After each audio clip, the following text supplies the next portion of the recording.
చదువుతాను మొదటి వచ్చును. తదుపరి బైబిల్ ఉన్నవారు, ఒకవేళ బైబిల్ మీకు లేకపోయినా అనుసరించి చెప్పగలిగిన జ్ఞానాన్ని ప్రవహించాలి కనుక మాటలు మీ పెదాలు ఉండగా, మీ హృదయం ఉండగా మాటలు పలకడానికి చూడండి.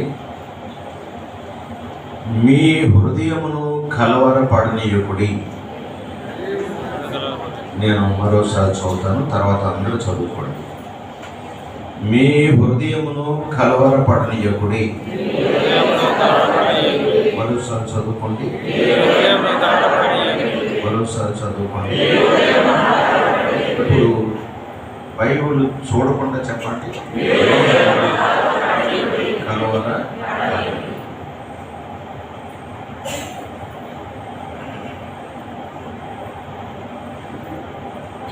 ప్రియులరా,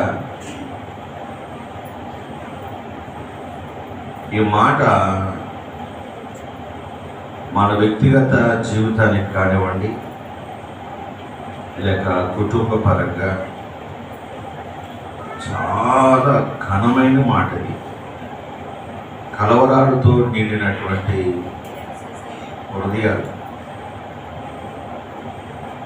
హృదయం అంతా కూడా రకరకాలైన సమస్యలు, రకరకాలైన బాధలు,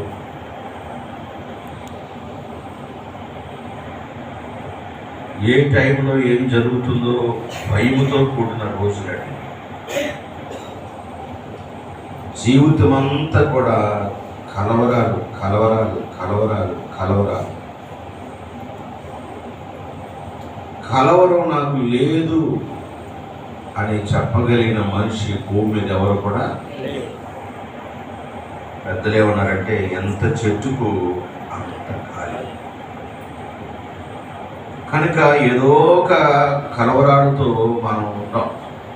నేను ఇప్పుడు మిమ్మల్ని అడుగుతాను, అమ్మా మీకు ఏదన్నా బాధలు లేని ఎవరైనా ఉన్నారా అని నేను అడిగాను అనుకోండి, చెయ్యెత్తడానికి ఎవరికి ధైర్యం చాలు.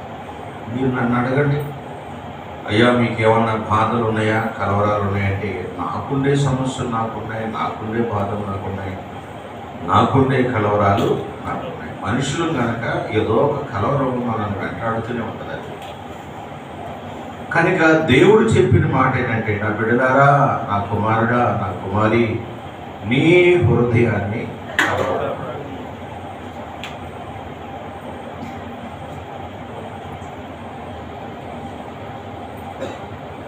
ప్రియుల హాగర్ గురించి మనం చరిత్ర చూస్తే, ఆదికాండము 21వ అధ్యాయం, అక్కడ ఓ మంచి ధనవంతుని యొక్క భార్య, సామాన్యురాలు కాదు హాగరు. తర్వాత ఆమెకు ఒక కుమారుడు కూడా ఉన్నాడండి. ఆయన పేరు ఏంటంటే ఇస్మాయిల్. కనుక ఇస్మాయిల్ పుట్టిన తర్వాత అబ్రహాం ఇంటిలో కలవరం వచ్చేసింది. ఒక్కొక్కరు పుడతారండి, పుట్టిన తర్వాత అంటారు కలిసి వచ్చింది అంటారు, ఒక్కొక్కరు పుట్టిన తర్వాత మొత్తం అడుగొట్టుకుపోయింది అంటారు.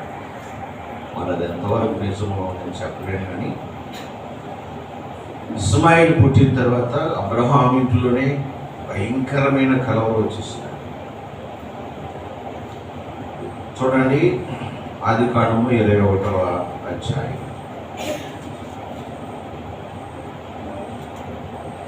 14 నుండి కొన్ని వచనాలు చదువుకుంటూ వెళ్తే, కాబట్టి తెల్లవారినప్పుడు అబ్రహాము లేచి ఆహారాన్ని, నీళ్ల తిత్తులు తీసుకుని ఆ పిల్లవానితో కూడా హాగరుకు అప్పగించి ఆమె భుజం మీద వాటిని పెట్టి ఆమెను పంపివేశారు. కనుక భర్త అంటే భరించేవాడండి. అందుకే పెళ్లిలో ప్రకటన చేస్తాం ప్రమాణాలు. రూతని నేను, తీతను నిన్ను, లేక తీతని నేను, రూతని నిన్ను, ఇది మొదలుకొని మన జీవితాంత వరకు దేవుని నిర్ణయం చొప్పున మేలుకైనను కీడుకైనను కలిమి అందును వ్యాధి అందును ఆరోగ్యమందును మిగిలింది మీరు చెప్తున్న జ్ఞాపకం లేదా? అప్పుడే టేప్ చేసుకోవాలి. చాలామంది అనిపిస్తారు